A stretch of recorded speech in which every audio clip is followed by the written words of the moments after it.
जब हारते हैं तो गांव की तरफ देखते हैं, गांव भाई लोग देख लें कि बचा ले मोए। अच्छा, 28वें दिन युद्ध हुआ। भगवान ने बता दिया कि मेरी तरफ देखना। भीम देखने लगा। कन्हैया ने दो तिनका लेकर के चीर कर अलग अलग कर दी।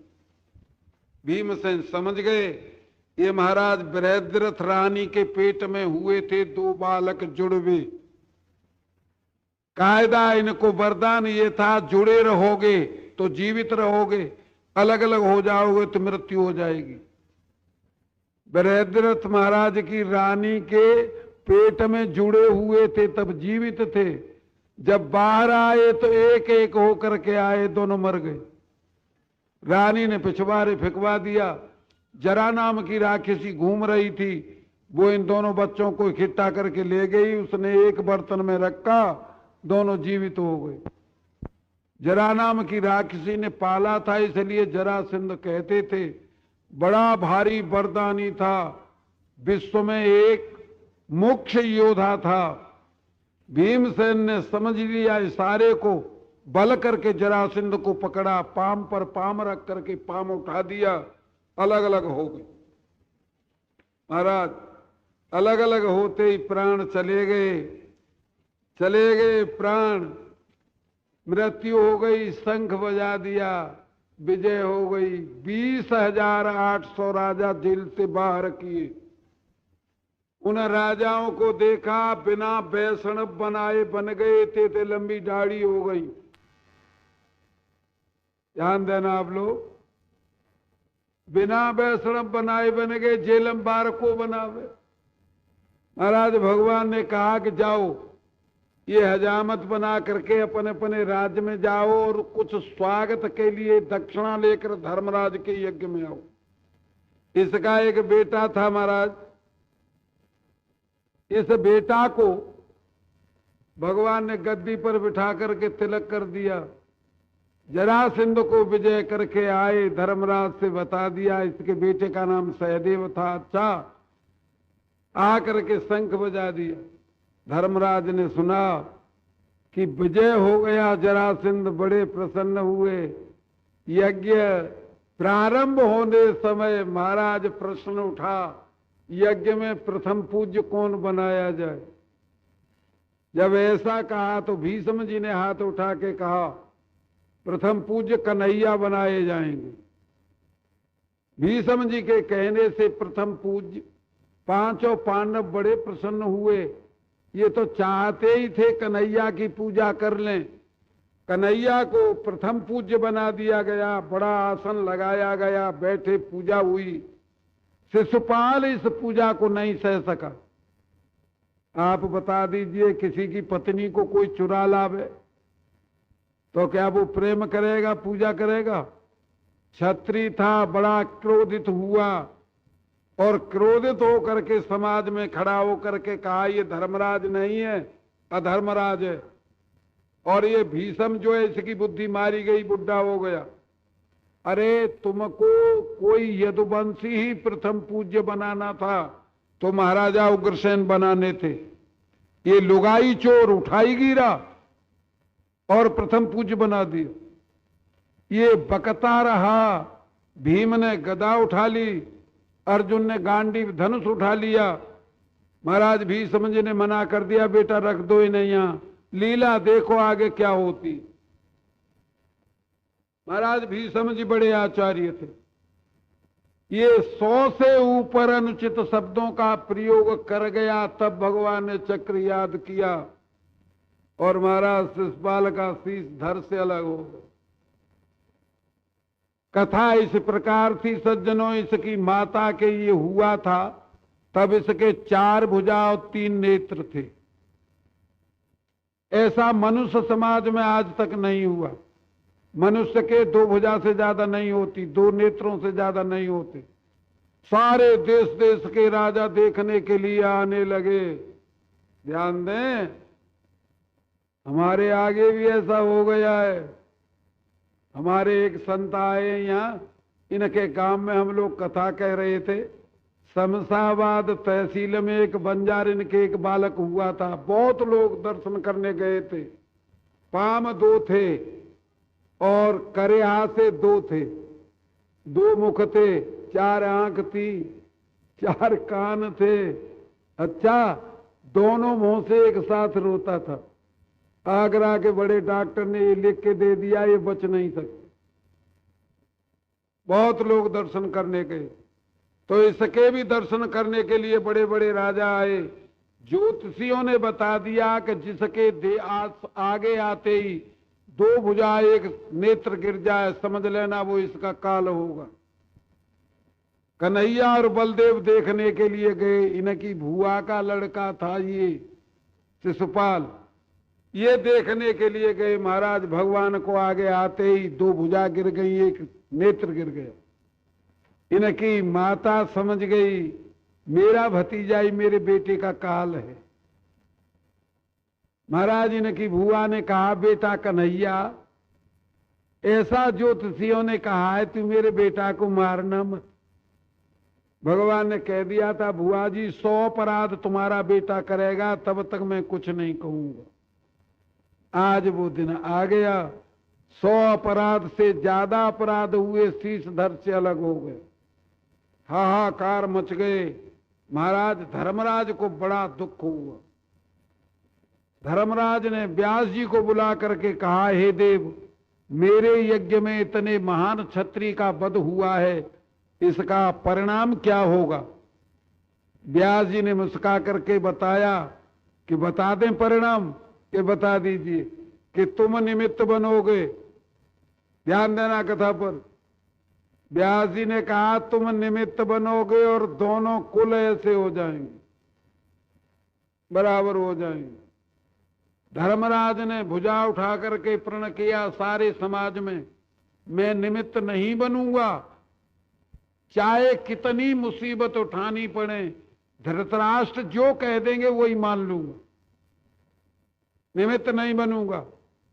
इसीलिए जुआ खेले थे, ज्वारी थोड़े ही थे, धृतराष्ट्र की आज्ञा से जुआ खेले थे। ध्यान दें आप लोग, ये यज्ञ पूर्ण हुआ। पूर्ण होकर के एक अव्रत स्नान होता है यज्ञ के बाद में। जब सब लोग स्नान करने के लिए गए, स्नान किया और लौट कर आए तो दुर्योधन का अपमान हुआ। मैदान की बनाई हुई सभा थी, जहां थल था वहां पानी दिखता था, जहां पानी भरा था वहां थल दिखता था। भगवान के संकल्प से धराधाम से इन दैत्यों को और अन्यायियों को हटा दिया जाए, ये संकल्प किया। दुर्योधन का अपमान हुआ। भीम और द्रौपदी हंसे, पानी में वस्त्र छोड़ दिए, भीग गए, और जहां थल था वहां वस्त्र ऊपर कर लिए। भीम हंसे, द्रौपदी हंसी। बस यही महाभारत के युद्ध की निशानी हुई। महाराज यज्ञ पूर्ण हो गया, भगवान द्वारका चले आए। बलदेव जी समझ गए भगवान के संकल्प को, कन्हैया का संकल्प है धराधाम से कुरुवंशियों को भी हटा दिया जाए। दैत्य सारे हट गए। इनकी सेना में बड़े बड़े दैत्य थे, जहां से दैत्य आए थे जितने थे उनके नाम और उनकी गणना महाभारत में है। किसी सज्जन ने पढ़ा हो या सुना हो। इसलिए संकल्प कर लिया। बलदेव जी समझ गए कि अब कुरुवंश का भी संहार होना है, तो महाराज अब क्या किया जाए, हमें निमित्त नहीं बनना है। कन्हैया का संकल्प मिथ्या नहीं होता। ये महाराज तीर्थ करने के लिए चले गए। तीर्थों में तीर्थ करने लगे। तीर्थों में एक कथा आती है बड़ी विलक्षण, थोड़ा ध्यान देना। जब ये बलदेव जी नेमसारण्य क्षेत्र में पहुंचे तो सूत जी बड़े आसन पर बैठ करके भागवत कह रहे थे। सूत जी ने बलदेव जी को प्रणाम नहीं किया। बलदेव जी के चित्त में ये बात आई कि हीन जाति का होकर भागवत सुनाता है और मेरे को प्रणाम नहीं किया, सूत जी का वध कर दिया। 88,000 ऋषियों ने बलदेव जी को प्रणाम करके कहा तुम ईश्वर हो, इसमें कोई संदेह नहीं है। ये आपने पाप किया है, इसका प्रायश्चित तुम्हें करना पड़ेगा। ये शुद्ध ब्राह्मण था। ध्यान देना आप लोग। बलदेव जी अपनी महिमा में स्थित हुए, ईश्वरता में स्थित हुए, समझ गए ये मुख्य ब्राह्मण था। ब्राह्मण दो प्रकार के होते हैं, इधर नहीं जा रहे हैं। बलदेव जी ने कहा संतो सुनो हमारी बात। आत्मा वही पुत्र उत्पन्न इत वेदानुशासनम तस्माद्यस्य भवेद वक्ता आयुर इंद्रिय सत्ववान। बेटा जो होता है पिता का एक रूप होता है। इसका बेटा बुला लीजिए। बेटा बुलाया गया, गद्दी पर बिठा करके बलदेव जी ने ईश्वरता से चारों वेदों का ज्ञान प्रवेश करा दिया और संतों से कहा तुम भागवत सुनो, हम इसका प्रायश्चित करेंगे। महाराज जब ये तीर्थों का भ्रमण कर रहे थे बलदेव जी, तब द्वारका में एक लीला हुई। एक भगवान के मित्र जो विद्या अध्ययन करने के लिए महाराज गए थे सांदीपन मुनि के यहाँ, सुदामा नाम के ब्राह्मण से मित्रता हुई थी। अच्छा, ये ब्राह्मण की पत्नी की कथा एक दिन सुना चुके हैं। गरीबी का दुख का तो बहाना था, गरीबी का दुख नहीं था। ऐसे पुरुषों को गरीबी का दुख नहीं होता।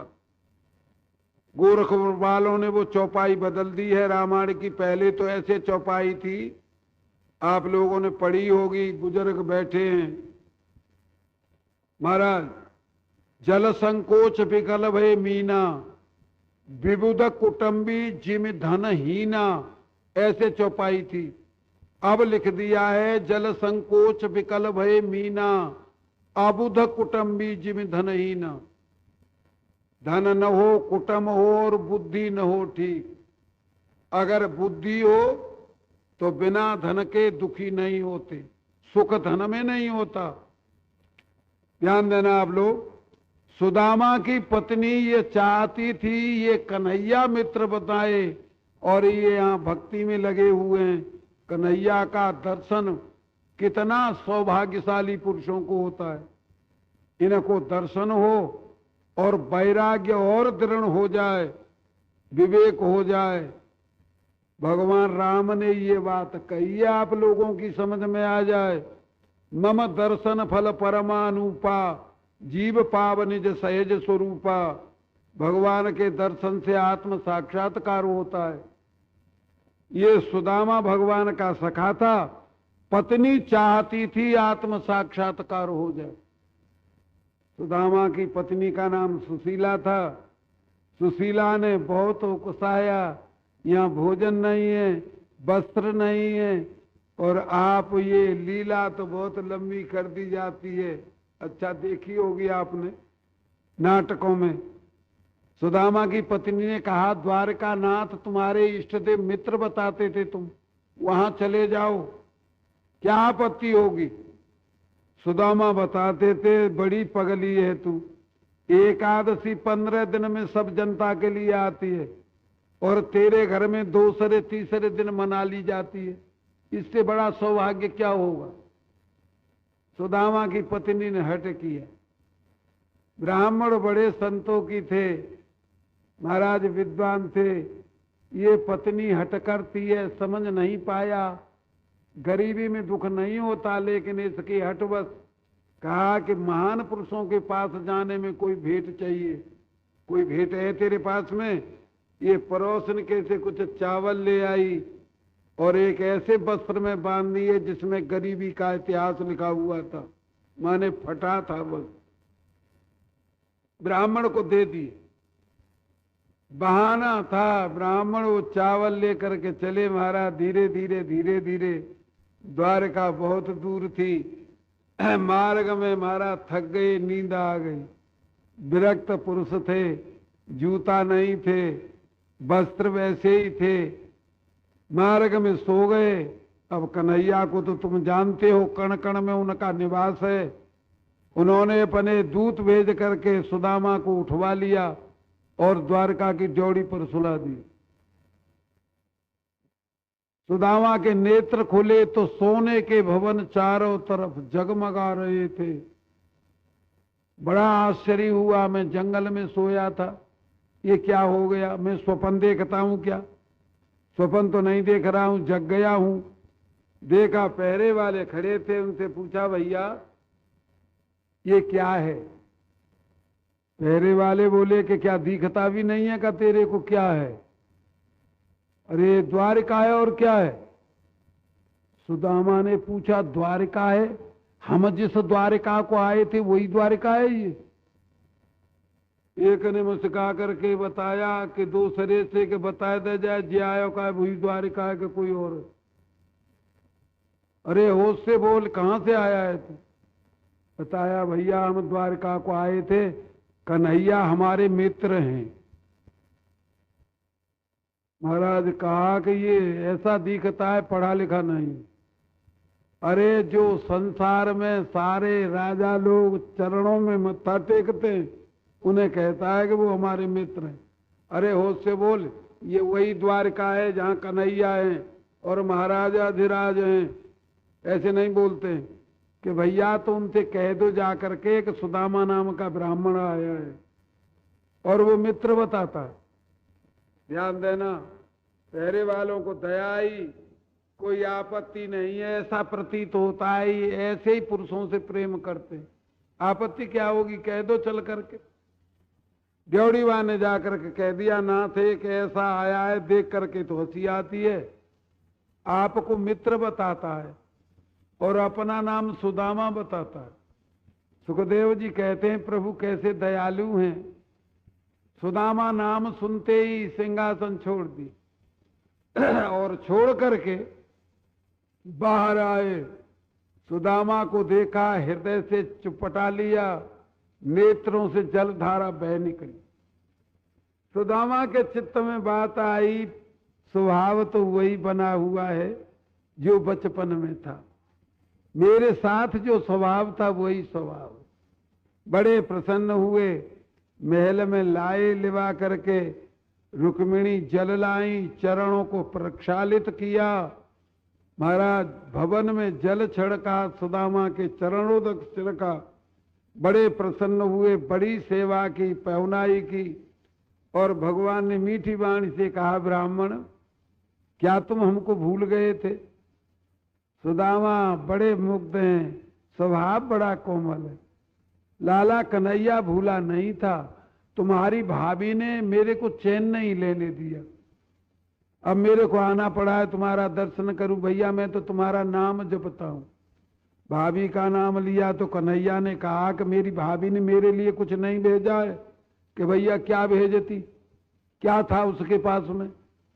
भगवान ने कहा झूठ बोलने की आदत तुम में पहले से है। गुरुपत्नी ने चना दिए थे हमको खाने के लिए। एक दिन जंगल में लकड़ी तोड़ने के लिए हम और तुम गए थे, गुरुपत्नी ने चना गुड़ दे दिया था, खा लेना भूख लगे तो। जंगल में पहुंचे तो झंझावात आ गया, सूर्य नारायण अस्ताचल को चले गए, वर्षा बंद नहीं हुई, जंगल में घिर गए, सर्दी पड़ी बड़ी भारी। हम एक वृक्ष के नीचे महाराज जाड़े में ठिठुर करके बैठे रहे, तुमने वो चने और गुड़ सारा खा लिया। मैंने पूछा काहे की धुनी होती है ये? कि सर्दी से दांत बज रहे हैं, ऐसा कह दिया तुमने। तो तुम्हारा विश्वास नहीं है नंगा जोरी तो। महाराज बहुतेरी पोटरी दुबकाई, लेकिन जो कण कण में निवास करते हैं सबकी आत्मा, उससे कौन दुबका सकता था? महाराज सुखदेव जी कहते हैं कन्हैया ने वो पोटली खोल ली, बड़े प्रसन्न हुए। पोटली खोल करके 2 मुट्ठी चावल खाए। ध्यान देना, तीसरी पर रुक्मिणी ने कर पकड़ लिया।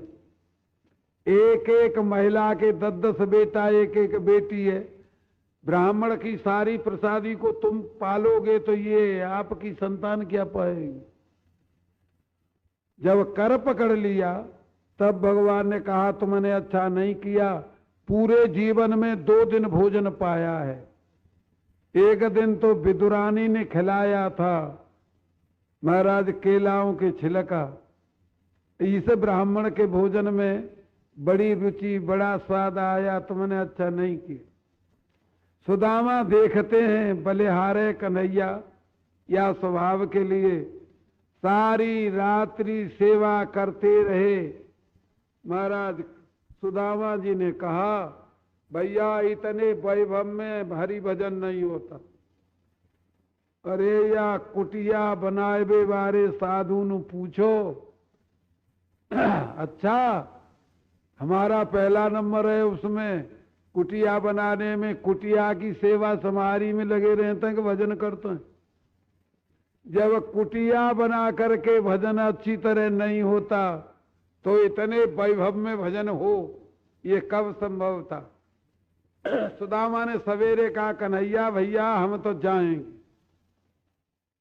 भगवान ने कहा कि रहोगे नहीं, कि ना भैया हमारा मन नहीं लगता इस वैभव में।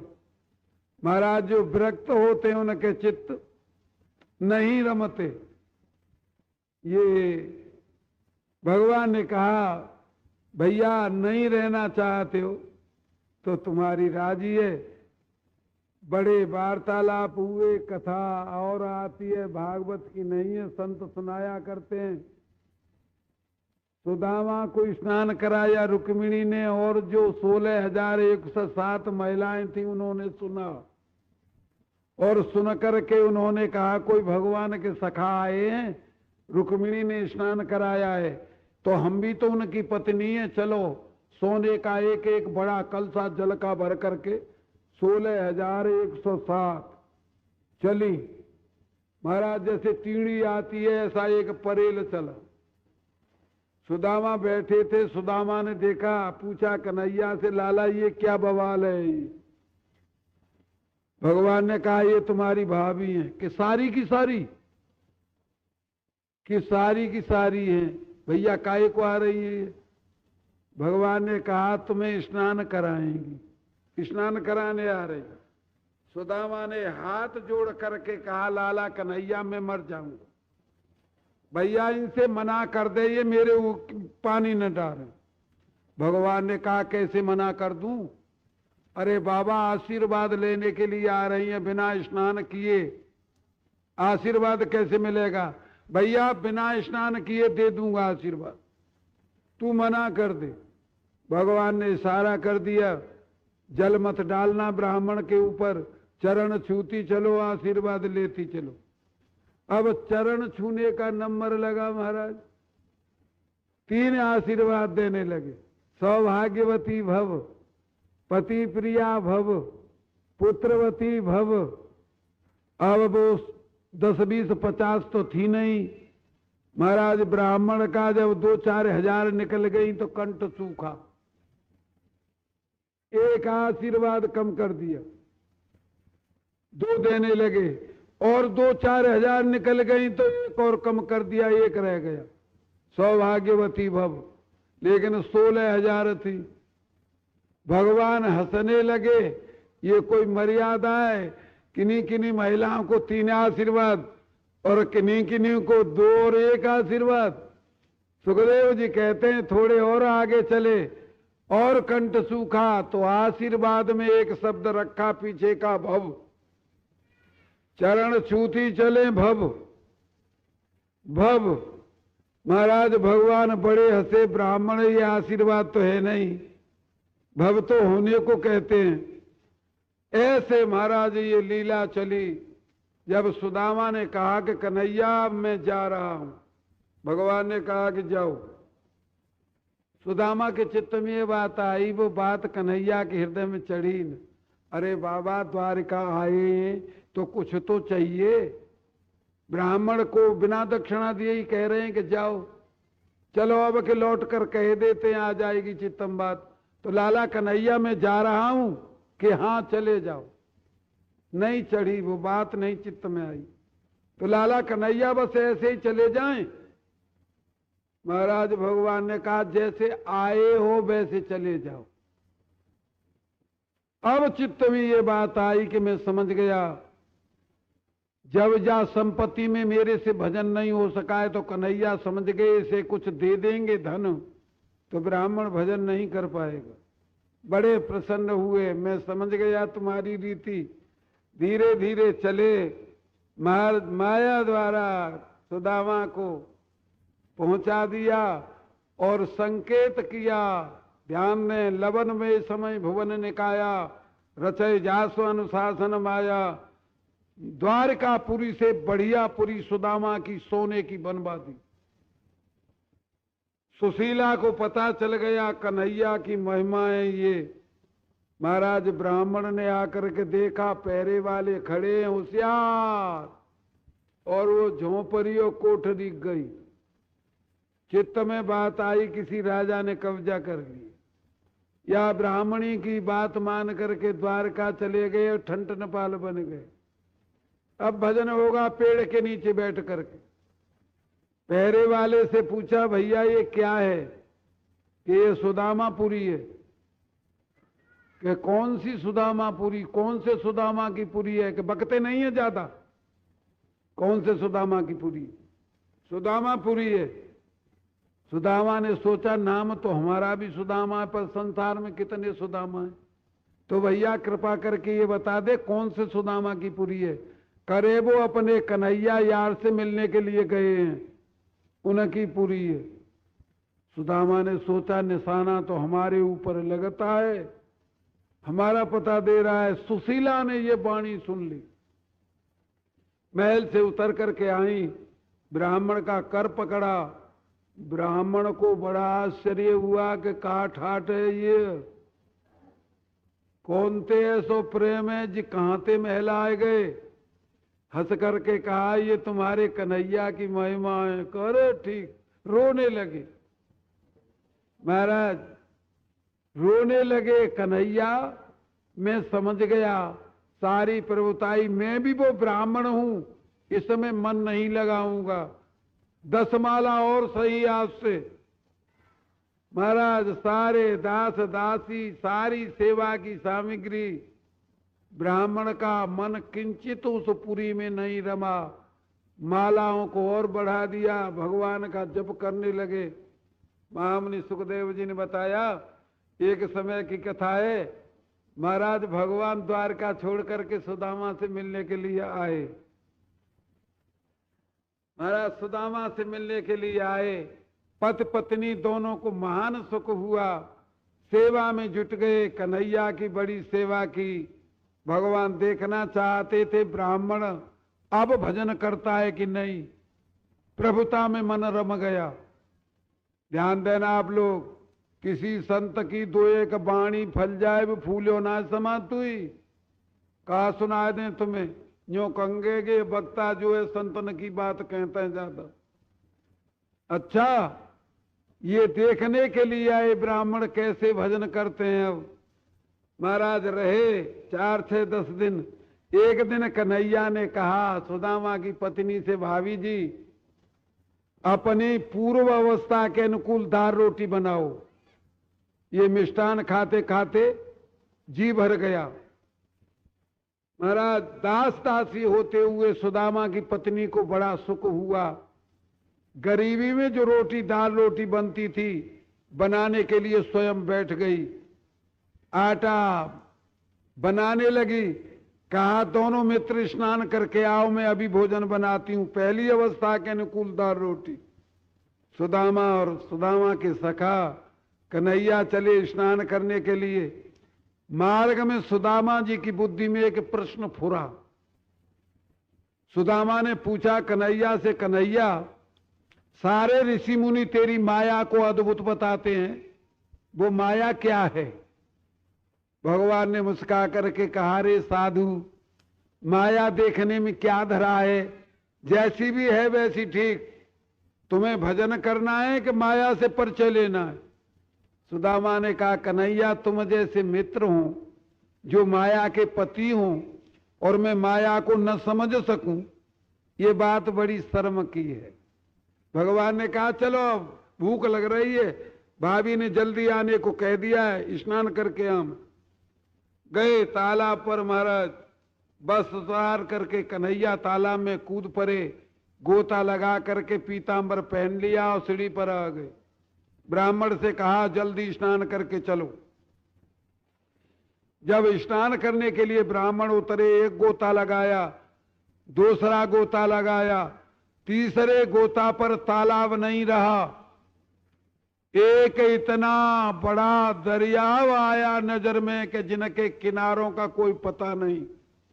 हरिद्वार भूमि में गंगा का जल जैसे चलता है, ऐसे जल चल रहा था, जल का कोई ठिकाना नहीं था।